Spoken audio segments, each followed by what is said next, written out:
ladies and gentlemen, welcome to AutoTrader's 2020 dealer webinar. We're so glad that you could join us, and we look forward to hosting you and adding value to your car dealership.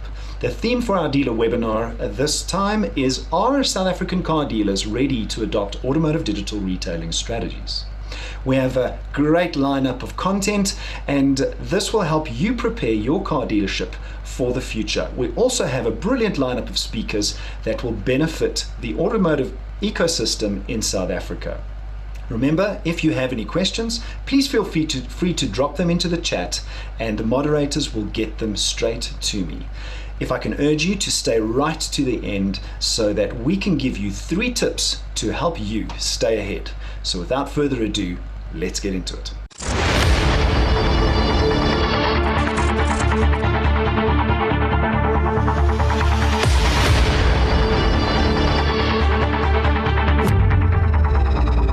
Welcome, and thank you for joining us for this segment of the AutoTrader dealer webinars. My name is Wandile Sishi, and today I'm joined by motoring industry experts as well as the CEO of AutoTrader, George Mienie. We'll be discussing essentially how can South African car dealerships adapt to consumer search behavior as well as adopt automotive digital retailing. Thank you for joining us, George. Thanks for having me, Wendy, and it's really good to be here. It's a pleasure to have you. And speaking about the automotive industry, there's 3 things that have really come out in terms of, I guess, themes, which we've seen as we've been disrupted by COVID-19 and the global pandemic. The first one being transparency. So this idea that if you give a consumer more information, they're more likely to buy a car or buy your product. The second one is this idea of data security, as well as the ability for consumers to be anonymous. And lastly, something that I know that you completely are obsessed about, and you speak about it quite a lot, is this concept of automotive digital retailing.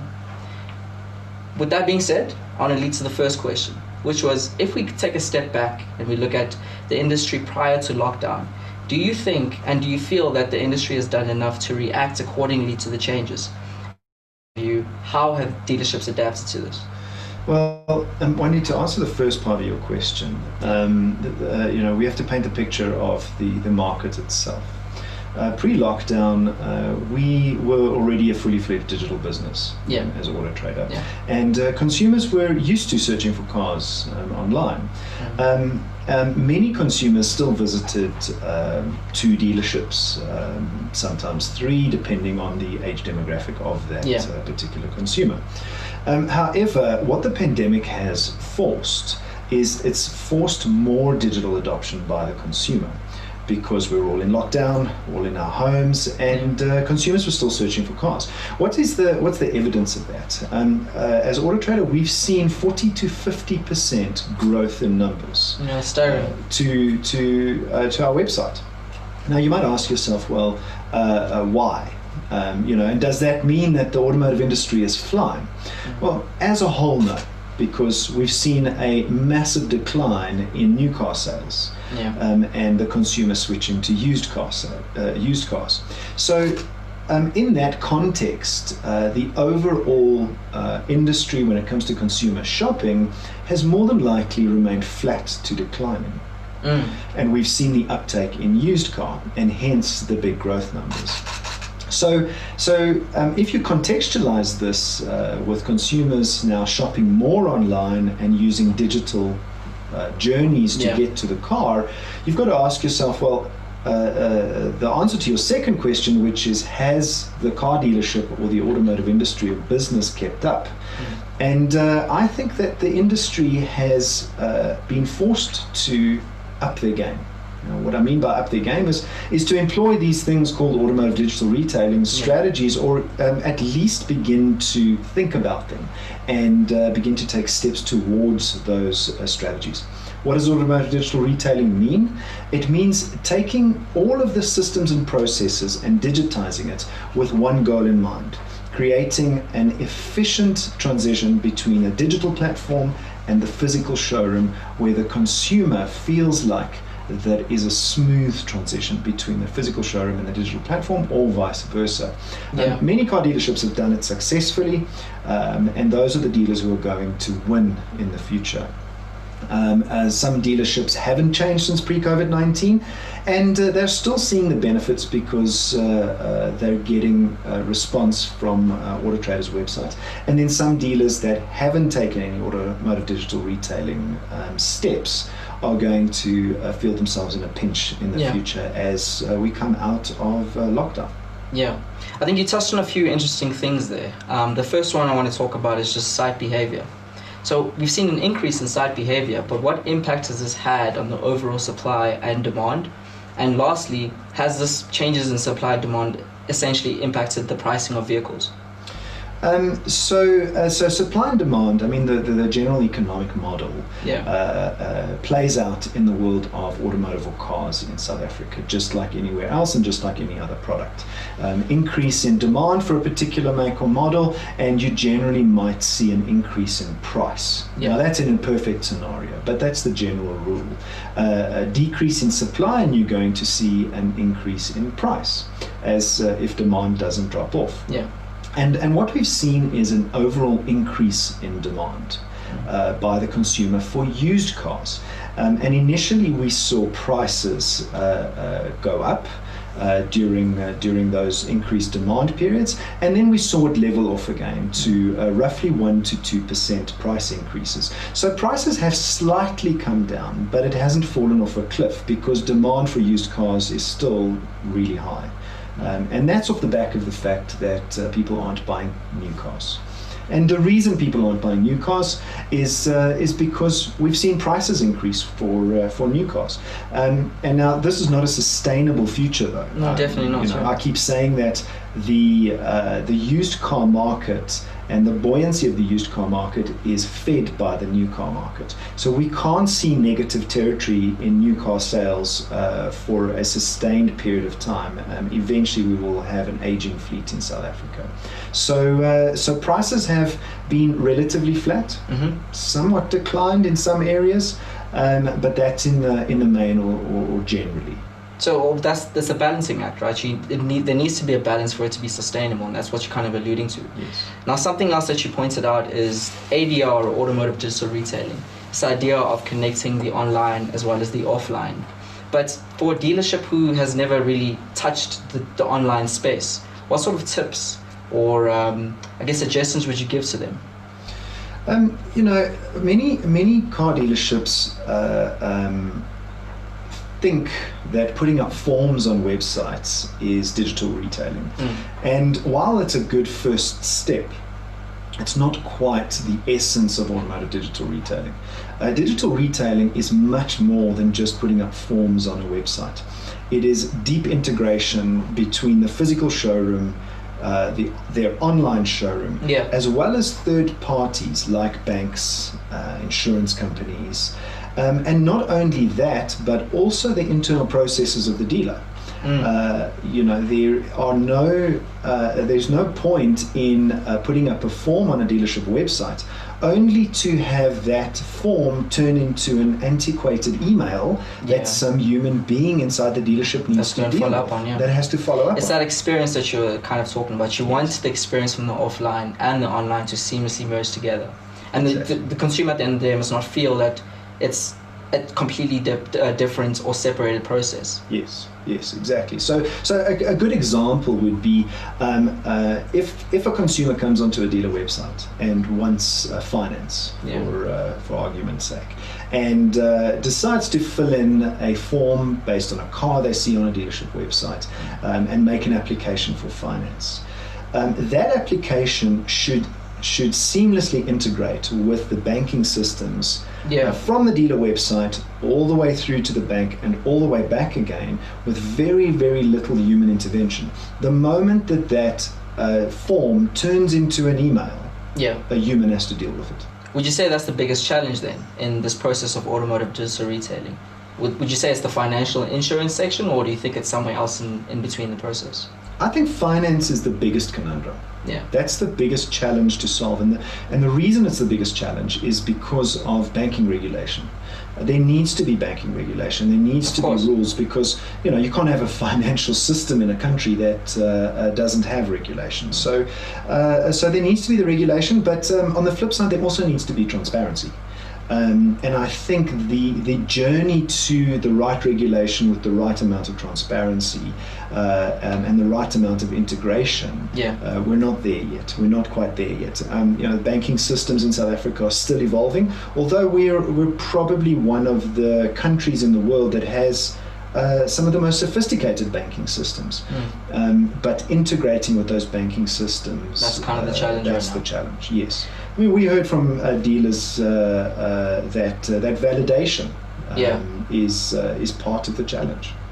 So, on that point, what would you say then is the biggest hurdle that dealerships are having? So you're saying that this is something that other countries are sort of adopting already.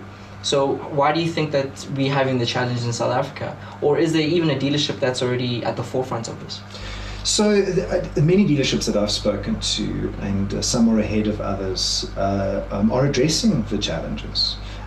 It's not very easy for a dealership to address the challenges because there's many third parties involved. And integration with those third parties is a tough ask. And dealerships sell cars. They're good at buying and selling cars. They're not technology companies. And they're not marketing companies. So that mindset shift and that skill shift that a dealership has to make is pretty significant. Sometimes very significant for a dealership, because you've got to employ technology in a world that you might not be familiar with.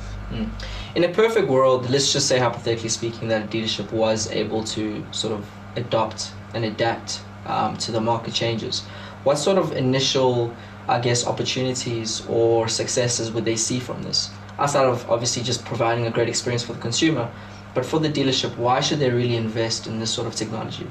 Well, one main reason is that 50% growth number that we spoke about right at the beginning. It's evidence that the balance of the consumers have come online. And COVID has kind of accelerated that. So you'll capture the attention of the in-market car shopper so much easier. And let's be honest, what does a consumer ultimately want? They want to buy. Speed and convenience. Yeah, and ultimately to buy, right? Yes, and ultimately to buy. But in that process, they want speed and convenience. It's almost like they want their cake and they want to eat it and they want it fast. Yeah, it's a challenge that I think we've seen as a result of technology. Consumers are a lot more impatient now. They want things to be done now. They don't want to wait, because I think for a business, that allows an opportunity for somebody to just get over it or sort of not want to make the purchase anymore. Yes. If you can capture them early and fully, I think that's where the biggest sort of win is for businesses. But just to summarize, if you had to give a dealership some tips, something that they can do now to sort of start moving in this direction, what would you say to them? If a dealership, if you haven't moved ahead with a really good dealership website, start with that. Start with doing an audit on your dealership website and make sure that you can measure everything. And the good way to do that is to insert Google Analytics.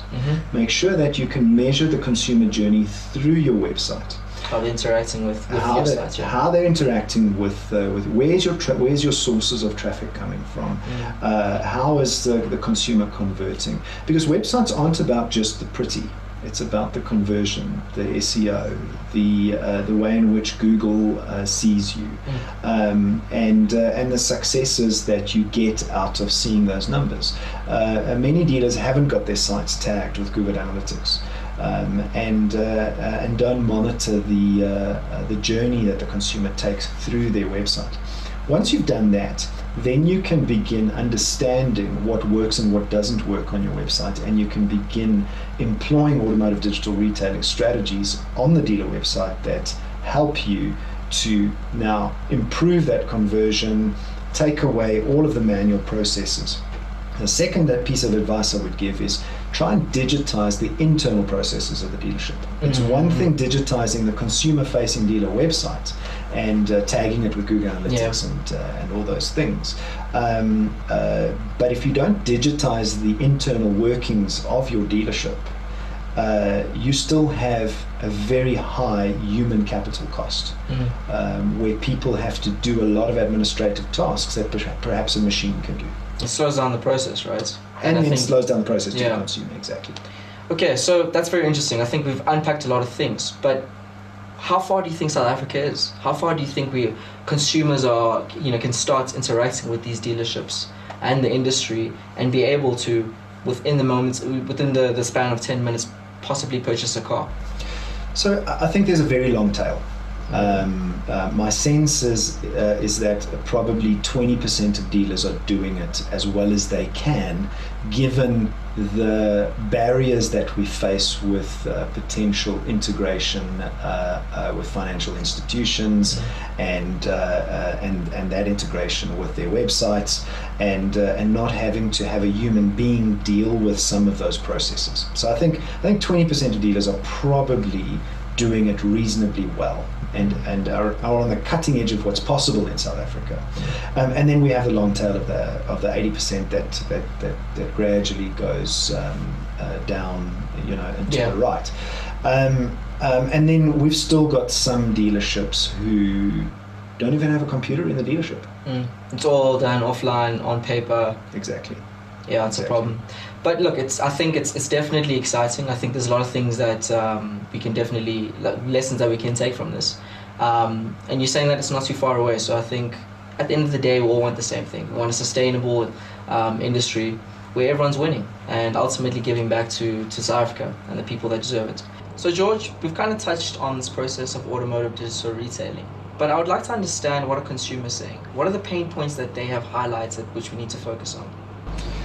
So Wendy, there's a lot in automotive digital retailing.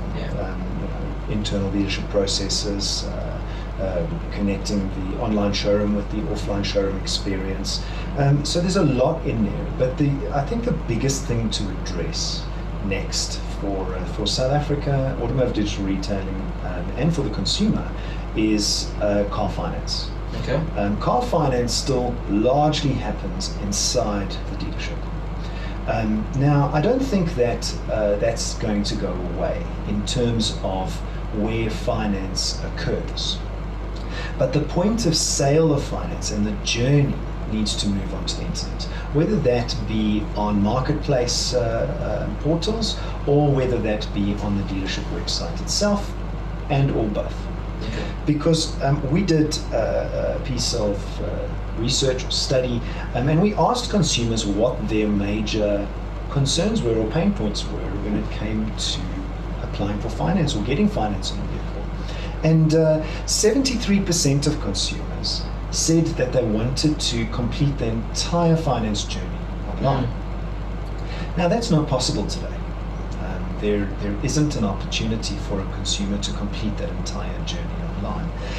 80% of consumers also said that they want to get pre-approval online. So what does pre-approval mean? What's the process there? So pre-approval is, I want to know whether I'm eligible for finance before I even go and... Like purchasing a house, for instance. Yes, I want to get pre-approval. Do I need to go through all of this pain and then just at the end to find out that I can't get finance? So consumers want pre-approval. And this is all in the online space that they're asking for this? Yes, so they want to do all of these things online. And then 50% of consumers say that they want to understand the total cost of ownership when it comes to finance. So there is a big transparency piece that needs to occur when it comes to the consumer. There's a lot that they don't know or that is painful for them that I think is very possible to bring to the world of the internet, and for car dealers to actually close more qualified deals than they ever have before. So consumers are asking for it.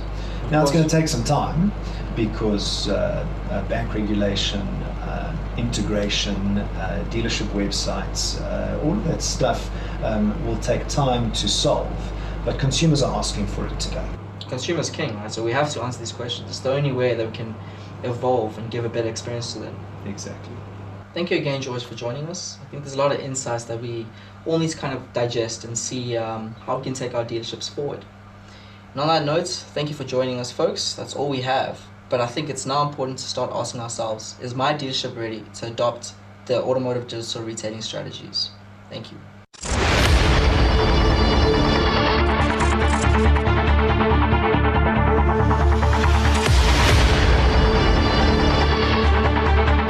Welcome back, ladies and gentlemen, and we're glad you're still with us. And without wasting too much more of your time, today's discussion, we have two gentlemen joining us and to discuss the evolved car buyer.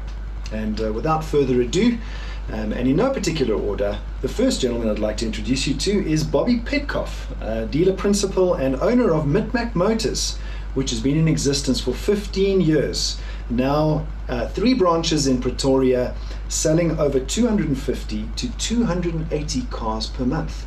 And I'd like to add, probably one of the most successful dealers in Pretoria. I don't know if that puts any pressure on you, Bobby, but welcome nonetheless. Thank you very much for that beautiful introduction, and glad to be here. Thank you. Great stuff. Well, on my left, Standard Bank. And Cyril is currently head of automotive retail finance for Standard Bank. He is also in charge of vehicle finance through the bank's internal channels and dealer channels, comprising both franchised and non-franchised dealers. He also looks after OEM relationships in collaboration with other VAF and bank divisions. Cyril has 25 years experience in the automotive space, having spent 21 years with Westbank and the last 2.5 years with Standard Bank. Welcome, Cyril. Thank you very much. I pronounced your name correctly. Thank you, and thanks for having me. You're most welcome. So gentlemen, we've seen that global research has shown that 74% of car buying consumers want a more seamless connection between online showrooms and offline showroom experiences. And now commonly known as automotive digital retailing. This connection between online and physical showrooms needs to be more seamless. And I'm sure you agree that the biggest question is, are South African dealers and banks ready for automotive digital retailing? And to answer these questions, I'd like us to try and stick to car finance today, because automotive digital retailing fits in all areas of the car buying journey, and we only have time to address one, which is finance, and we have the right people on board to address that particular question. So I suppose the first question, and maybe we start with Bobby, is financing a vehicle has evolved. From a dealership point of view, how so? So, in my opinion, it evolved by solving for 2 problems. With technology advancing hourly, the consumer needs an answer quickly, more efficiently, and more accurately. So the consumer wants the experience online as far as possible. So from the moment of pre-selecting the vehicle into the application stage, needs to be online, and you need to deliver a result quickly. You also need to solve for the payment. So therefore, starting your journey at selecting the vehicle, filling in an application form on the dealer's website or on a particular website, we need to link up with the bank and deliver answer quickly, efficiently, and deliver payment, because at the end of the day, the consumer wants to know, how much am I going to pay for the vehicle? So the evolution has been accelerated, I believe, due to COVID, because we've had an opportunity to work closely with the banks and integrate, various platforms, whether it be my website to a platform like Signio, which delivers the information to the bank, and then the bank delivers back the answer, or Seriti, or any one of these, programs that we use in conjunction with the bank. So that process has happened a lot quicker, and we've been fortunate enough to have cooperation from the bank side to integrate. So it's been a lot of progress in I believe the last 2 to 3 months, and almost every dealer has had access to integration, which has helped us a lot. Thank you, Bobby. And Cyril, so, in years gone by, probably post having to fill in documents and send it via pigeon, between the consumer and the bank, how has the bank experienced the evolution of bank finance for the consumer? You know, where did we come from, and where do we find ourselves now with the consumer? If we look at what the consumers have gone through, it has been a journey. What's interesting is that the players in the ecosystem have not changed. It's how the finance process has changed. And there have been a couple of issues that have come into play, especially the impact of technology, the impact of processes, improved processes. I think Bobby has just touched on the speed with which customers now expect their responses, as well as the role of regulation, which has also influenced how the stakeholders play. But if you look at the stakeholders, nothing much has changed. It's still the same stakeholders. Is how we provide finance. So if we take a step back, 20 odd years ago, everything was slow, was manual, where customers were pretty content to wait for a week to get a response. But with the onset of technology, internet, availability of information, improvement in processes, integration of all the stakeholders, and the demand and the expectations of the customers, things have subsequently changed. Added to that is the science behind credit and the level of competition, which has also encouraged a further integration of all the stakeholders within the finance world, between the dealer, the banks, as well as all the other stakeholders. That has also helped to fast track the change with which the service is provided to the customers. Thank you, Saul. So, you know, the thing I'm hearing, like, out of both the dealer point of view as well as the bank point of view, is that speed is probably the biggest thing that's changed. The speed of documentation, the speed of getting a result back to the consumer, the speed of what is important to the consumer, which you know, in the dealer's world and in the consumer's world is the monthly payment.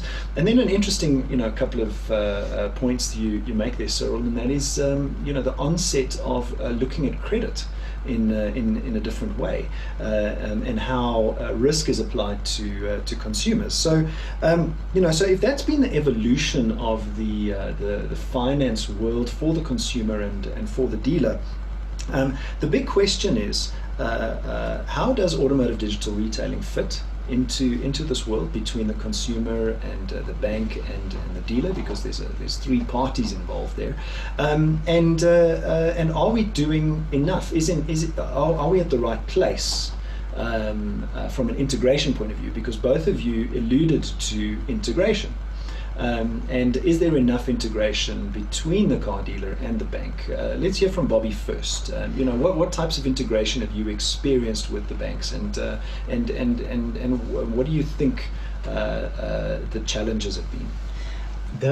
The new innovative way to deliver an electronic contract, for example, is it's been around for a couple of years, but it's absolutely crucial in today's business, because clients don't want to always drive to the dealership because they might be placed at risk, more people there. You know, the absolute finesse that is used when you receive an answer within 4 or 5 minutes, I mean, that's amazing.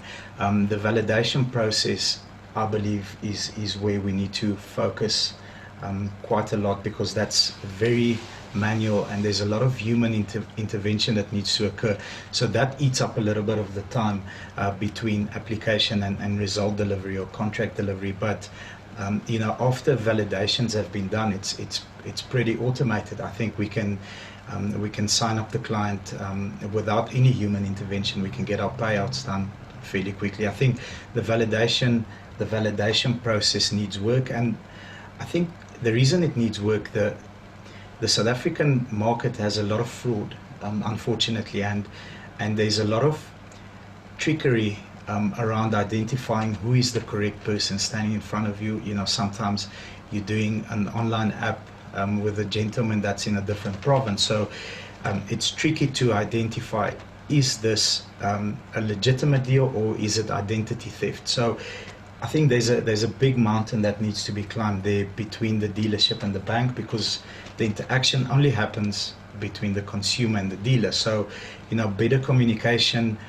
between the dealer and the bank, and perhaps integration on systems there, and using the dealer as a, for lack of a better word, as a tool to assist you in that process will cut down the delivery time between application and final contract, my opinion. So when you talk about validation there, Bobby, you mean for people who are either green to these terms or haven't heard them before. When you talk about validation, you're talking about actually checking that the person applying for finance is who they say they are.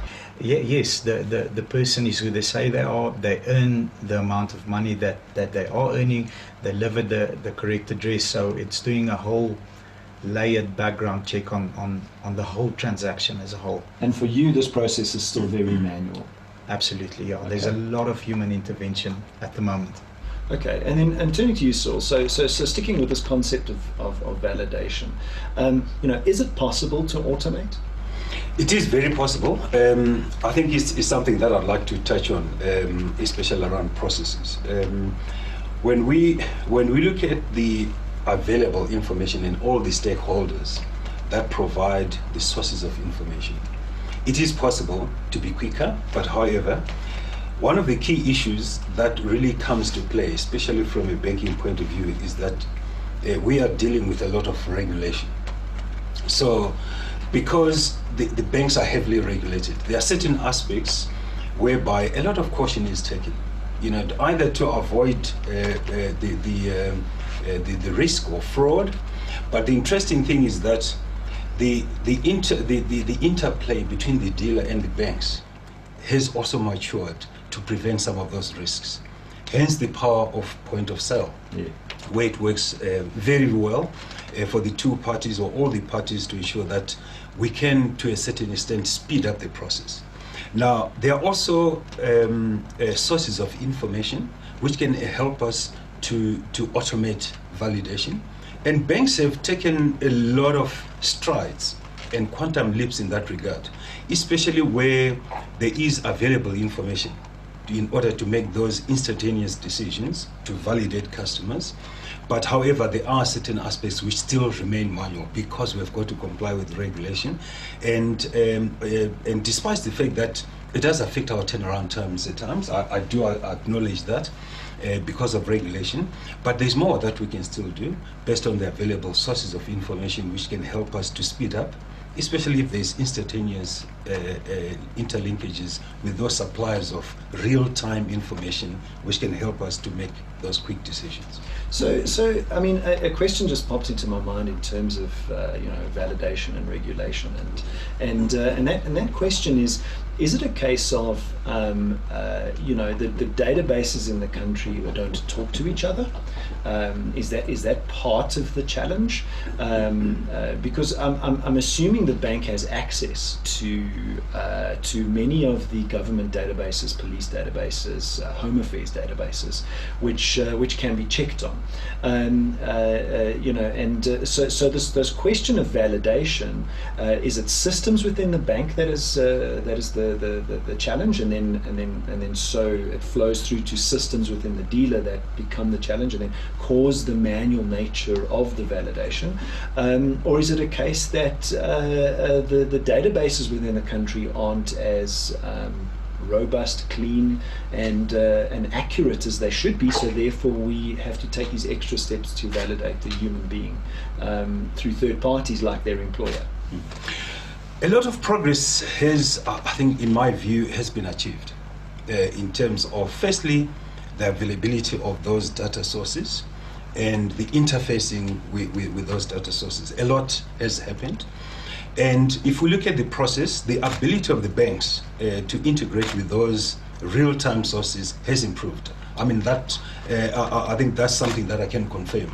Is it where you want it to be? Well, not really. I think if I would say this is efficient, 100% efficient, I think I'll be incorrect. There's still more that we can do, especially in terms of taking all the data sources that are available, which can enable us to make that quick decision.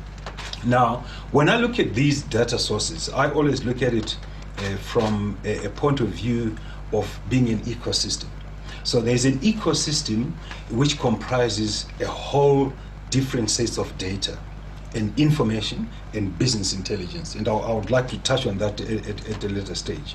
So the ability for all this information to be available and to be used instantaneously for the benefit of making a quick decision still hasn't reached that level of maturity, but I think the progress that has been achieved from where we were 10, 15 years ago has also moved in leaps and bounds. So yes, it's not 100% efficient, but I think a lot of progress has been achieved in that regard. So let's turn the shoe onto the other foot, Bobby. You know, it's one thing kind of for a bank that's heavily regulated to make strides from an integration point of view, from you know, an automation point of view, because they've got a lot of hoops to jump through. But for a car dealer, not so difficult, because you know, you control what happens on your dealership website. You control what happens within your dealership. So therefore, it's a more of a contained environment. So you know, talking to, first of all, Mitmac Motors, and I know a lot about what you've been doing in the recent past.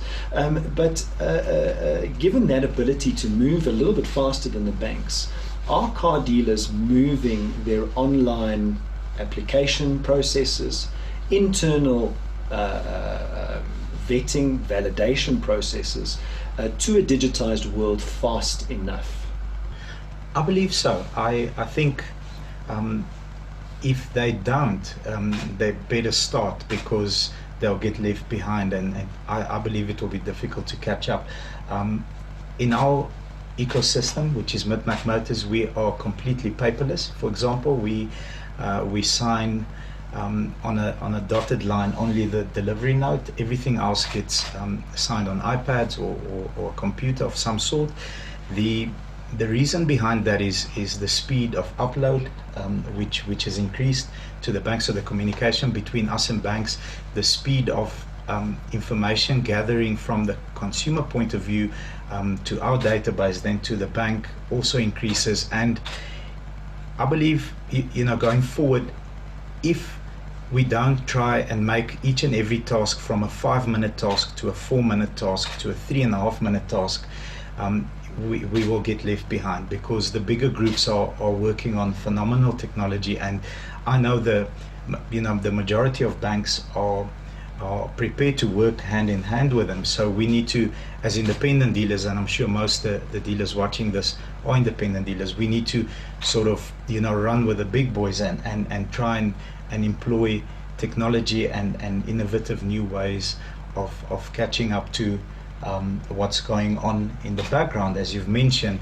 And you know, one or two of the things that we use is tools that have been provided to us by the bank for vetting, like a debit check tool that's recently come into play, where we marry the consumer and the banking details, make sure that links up, as well as you know, innovative apps that check your driver's license, so scan the code at the back, give you the front, because validations of vetting a client is basically, is this person the person in front of me?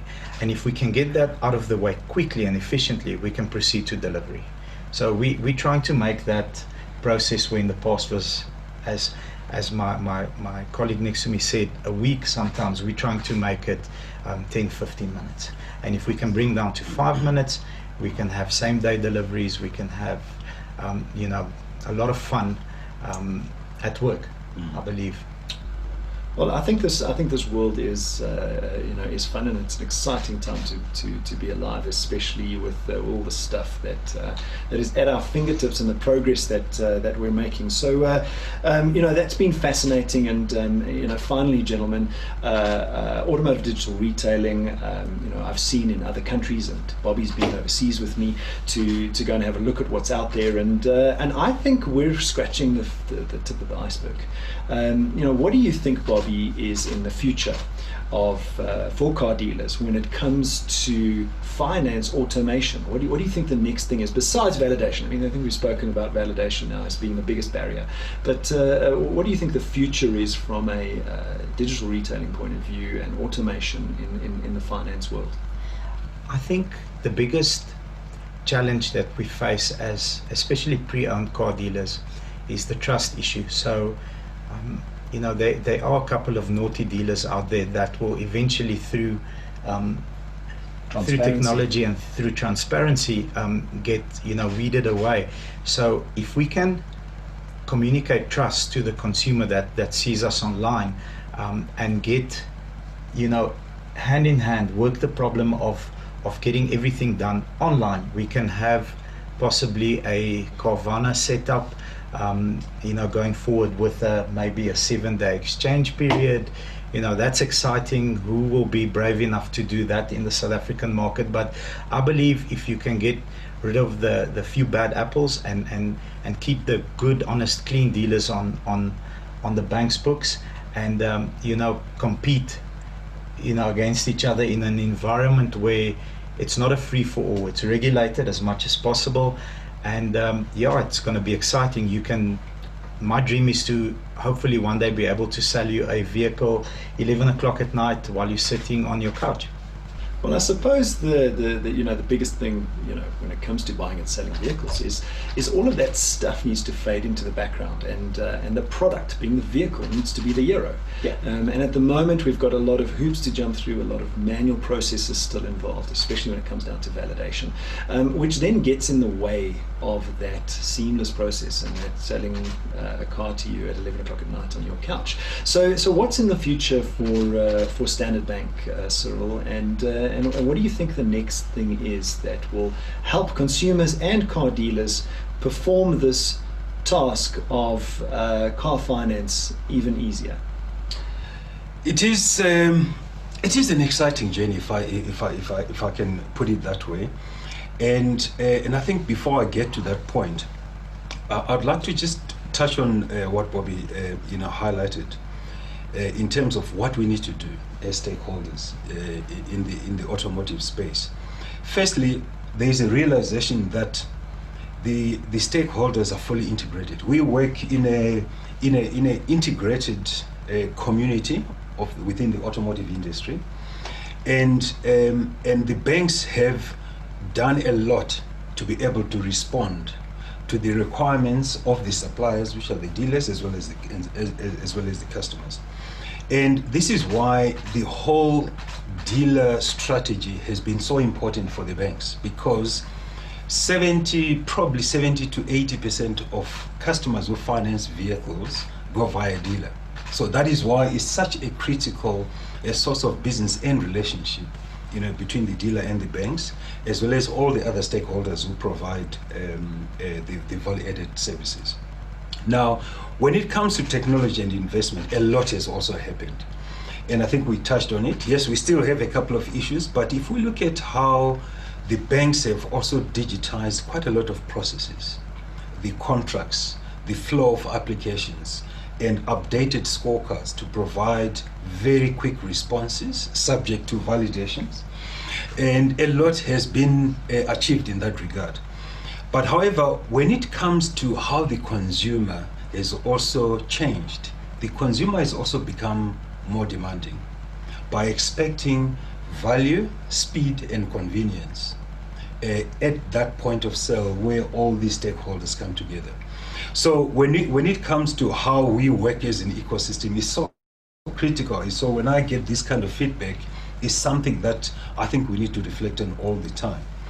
But when I look at the digital aspect, the investment side, certainly a lot of investment has gone through on our side as part of Standard Bank to try and achieve that objective, to ensure that we can deliver what the customer expects. But the key issue really is that we've been trying to move away from car finance, the way we've known about it in the past, and shift towards mobility solutions.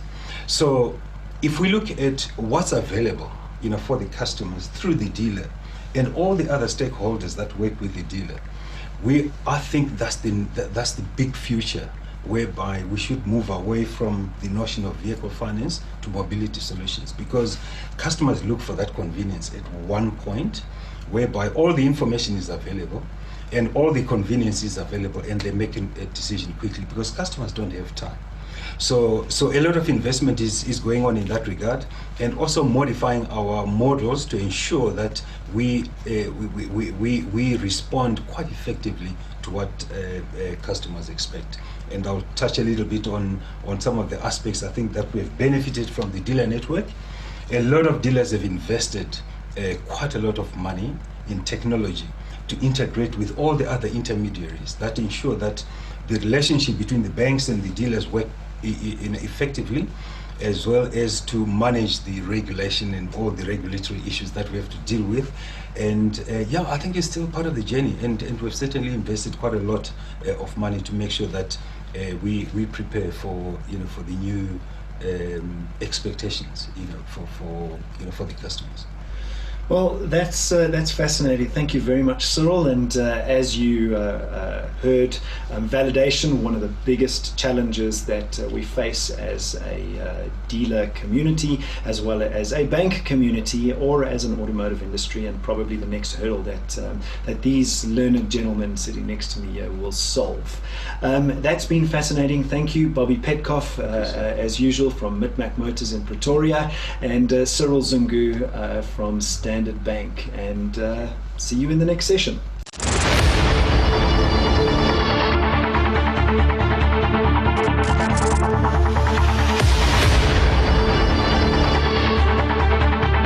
Well, ladies and gentlemen, there you have it, and the end of that session. I hope you got some value out of the dealer webinar with Bobby and Cyril. And thank you for posting questions. I'm going to now take one or two questions and try and answer them for you. So the first question was the increase in website visits of 40 to 50% during the lockdown period only? Interesting question. In other words, has it declined again post dealerships opening again on the 12th of May, or is it sustained to today? Well, very good question. And to answer that, it's continued. To our surprise, in September, we expected to start to see a slowdown in growth as dealerships opened, and it didn't happen. We then expected that again in October, and it didn't happen. And now, early in November, as we look at the numbers, the growth rate seems to have sustained. So perhaps an indication that consumers want to do things digitally more and more and more, and we got to give it to them as an industry, as players in the market, and as stakeholders, as Cyril put it. We've got to give it to them. So I hope that answers your question. And I encourage you to take a look at your dealership website. Make sure that it's tagged with Google Analytics. Make sure that your user journeys are mapped out, and take the journey of automotive digital retailing, particularly with finance, which is what we're talking about today. I see we've got another question, which is, apart from the technical challenges with regard to integration with banks, how sure are we that the general consumer is comfortable with completing a self-service digital journey with regards to obtaining finance? Well, we can only look at the numbers to answer that question. We did a study pre this webinar, and the study showed that more than 70% of consumers want to complete the finance journey online. So I think that is the premise, and one of the reasons we're speaking about this so much is because it's what consumers want. Consumers want to do things at their convenience, and Cyril put it well, and we spoke about it right at the beginning: speed and convenience. And if we can push speed and convenience across everything that we do as an industry for the consumer and for the benefits of the consumer, all coupled with transparency, those that do that first and those that do that well will win. Will win out at the end of the day. So I hope that answers your question. More than 70% of consumers want to complete the entire journey online. Well, ladies and gentlemen, unfortunately, that's all we have time for today. I hope you've enjoyed the sessions. I hope you've enjoyed the insights, and keep yourself available. This won't be the last, and hopefully we can bring you some valuable information, and we can all learn together and move South Africa to being a first world automotive country. Thank you very much for your time. See you next time.